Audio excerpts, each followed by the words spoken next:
Lesson 5 our run away kite. तो जो कहानी अभी हम लोग पढ़ेंगे उसका टाइटल है our run away kite. Our मतलब हमारी, रन अवे काइट का मतलब हो गया भगोड़ी पतंग।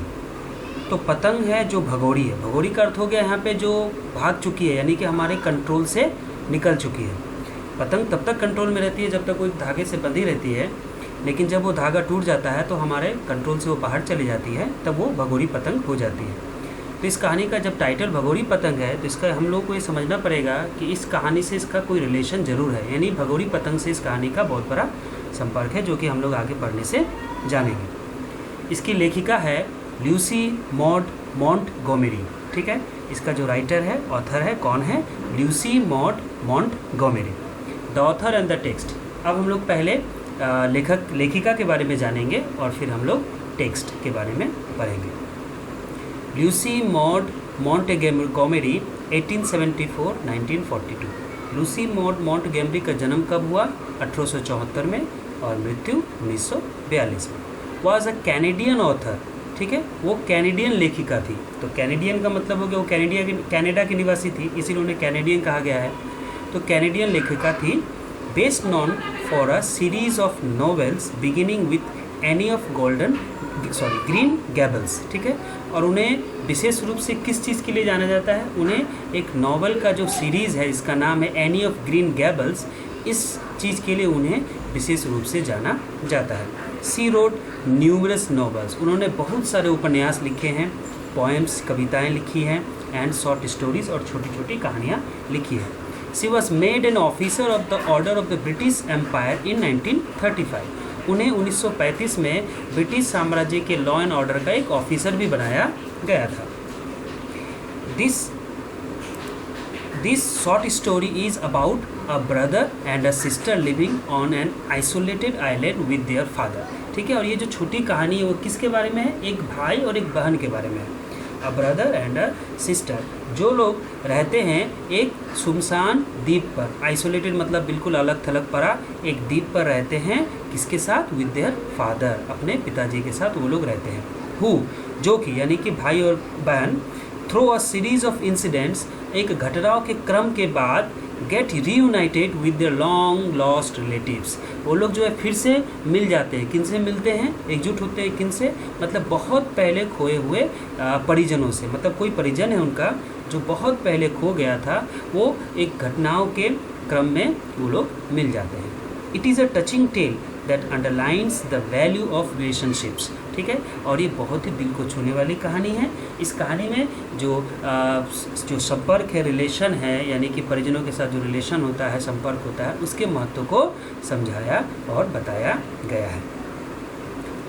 Read the following. अब हम लोग टेक्स्ट को पढ़ना शुरू करेंगे। Unit 1। Of course, there was nobody for us to play with on the big half moon. निसंदेह हम लोगों के साथ खेलने वाला कोई नहीं था। कहाँ पे? बिग हाफ मून में। तो ये बिग हाफ मून क्या है? बिग हाफ मून, जैसा कि मैंने पहले बताया था, कि एक आइसोलेटेड आइलैंड है, यानी कि बिल्कुल अलग थलग पड़ा हुआ एक टापू है। उस टापू का नाम है बिग हाफ मून। ठीक है, और उस बिग हाफ मून पे हम लोगों के साथ खेलने वाला कोई नहीं था। अब हम लोग कौन कौन है? हम लोग में आ जाएगा लेखिका और उसका भाई, यानी कि भाई और बहन। We just had to make the most of each other and we did. और हम लोग अधिकतर क्या करते थे? खेलकूद आपस में ही करते थे और हम लोग ऐसे ही रहते थे। We live on the big half moon island. हम लोग कहाँ रहते थे? यहाँ पे जो हम लोग है, ठीक है, ये जानना होगा। हम लोग में और भी बहुत कोई जुड़ेंगे यहाँ पे। We live on the big half moon island. हम लोग बिग हाफ मून आइलैंड पे रहते थे। वी आर, हम लोग में कौन कौन है यहाँ पे? वी आर फादर, जो कि मेरे पिताजी यानी कि लेखिका के पिताजी, क्लॉड लेखिका का भाई, एंड आई मतलब मैं यानी कि लेखिका, एंड आंट एस्थर। ये आंट एस्थर कौन है? उसकी बुआ है। किसकी? लेखिका की। क्लॉड और लेखिका की बुआ है एस्थर। एंड मिमी एंड डिक, और मिमी और डिक जो है वो लेखिका का कज़न, ब्रदर और सिस्टर है, यानी कि आंट एस्थर का son and daughter. It use to be only father and Claude and I. और हमेशा हम लोग सिर्फ तीन ही रहते थे। हम लोग हमेशा तीन ही रहते थे। कौन कौन? पिताजी, क्लॉड और मैं। It is all on account of the kite that there was there are more of us. और ये केवल उस पतंग के कारण ही है जिससे कि हम लोग इतने ज़्यादा हो गए। मतलब पहले हम लोग 3 रहते थे, अब हम लोग कितने हो गए बोलो तो 6। हम लोग 6 हो गए। तो हम लोग 6 कैसे हो गए? इसमें किसका योगदान है, किसका रोल है? वो काइट का है ना। तो काइट का है, इसलिए हम लोग 3 से 6 हो गए। This is what I want to tell you about. और यही बात मैं आप लोगों को बताना चाहती हूँ। Father is the keeper of the big half moon light house. यानी कि बिग हाफ मून में जो लाइट हाउस है, प्रकाश स्तंभ, मतलब लाइट हाउस क्या होता है? लाइट हाउस एक बहुत ऊंचा एक टावर के जैसा होता है, जहाँ पे जहाज़ों को जो है दिशा दिखाया जाता है। ठीक है, तो लाइट हाउस जो बिग हाफ मून में था, उस आइलैंड पे था, वहाँ पर पिताजी जो मेरे वो रक्षक के काम करते थे। कीपर यानी देखभाल करने वाले, है ना, चौकीदार भी कह सकते हो कि वो वहाँ पे वो काम करते थे। I am 11 years old। मेरी उम्र कितनी है? 11 साल। क्लॉड इज़ 12 और क्लॉड का उम्र है 12 साल। In winter when the harbour is frozen over. और जब शीतकाल में पूरा बंदरगाह जो होता है, टापू पे बंदरगाह है, मतलब जहाज आकर के वहाँ रुकता है ना। तो जहाँ पे जहाज रुकता है, यहाँ पे जहाज जो है सामान चलाता है, उसे बंदरगाह कहते हैं, हम लोग सभी जानते ही हैं। तो शीतकाल में जब वो बंदरगाह बिल्कुल पूरी तरह से जम जाता है, बर्फ़ में तब्दील हो जाता है, ठीक है, we all move over to the mainland. तब हम लोग कहाँ चले जाते हैं? तब हम लोग उस आइलैंड को छोड़ करके जो मेन लैंड है, मुख्य भूमि, वहाँ पे हम लोग चले जाते हैं। कब चले जाते हैं? विंटर के समय में। ठीक है, सिर्फ विंटर के समय में हम लोग अपने आइलैंड को छोड़ करके मेन लैंड यानी मुख्य भूमि पर चले जाते हैं।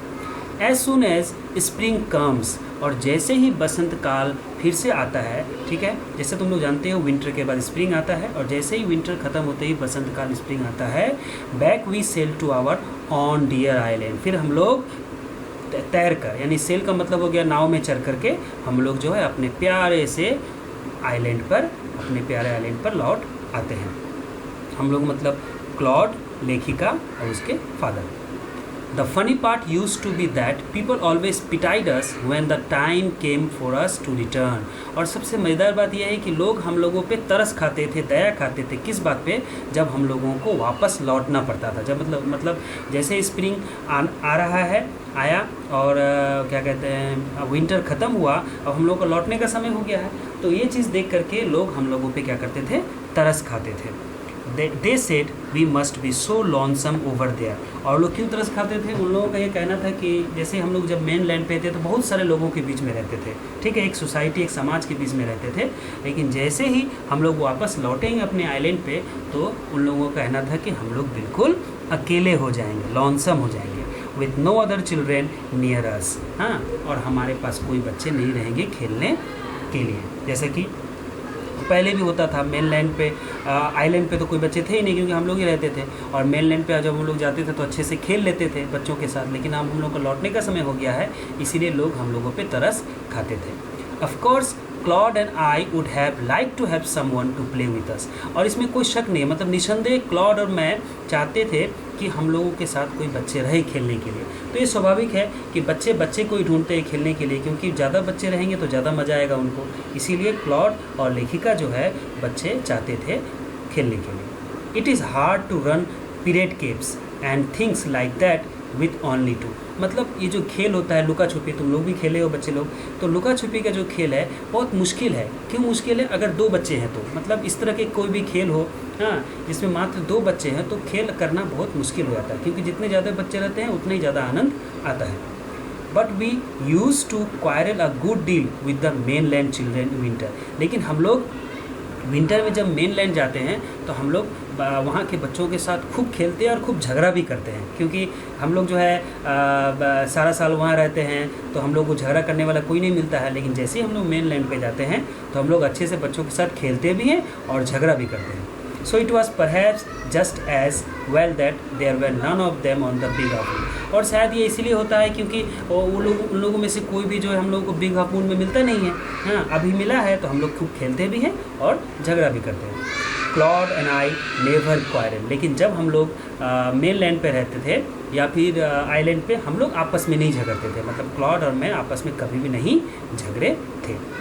अच्छा, ये चित्र तुम लोग देख सकते हो, ये चित्र में लाइट हाउस का चित्र दिया हुआ है। मतलब ये जो आइलैंड है, इस आइलैंड पे जो बड़ा सा टावर देख रहे हो, ये जो है ये टावर, ये लाइट हाउस है, ठीक है। इसे लाइट हाउस कहा जाता है, यानी प्रकाश स्तंभ। अब हम लोग आगे बढ़ते हैं। हाँ, तो अगला जो पार्ट है, to be sure father didn't seem to have any relations except us. हाँ, ये निश्चित है कि पिताजी जो है हम लोगों के अलावा कोई भी मतलब रिलेशंस यानी कि कोई भी संपर्क किसी से नहीं था, कोई भी रिलेटिव परिजन नहीं था हम लोगों के अलावा, except us. This used to puzzle Claude and me, और यही बात जो है क्लॉड और मुझे परेशान करती थी कि क्यों हम लोगों के अलावा क्यों नहीं है पापा का कोई और रिलेशन।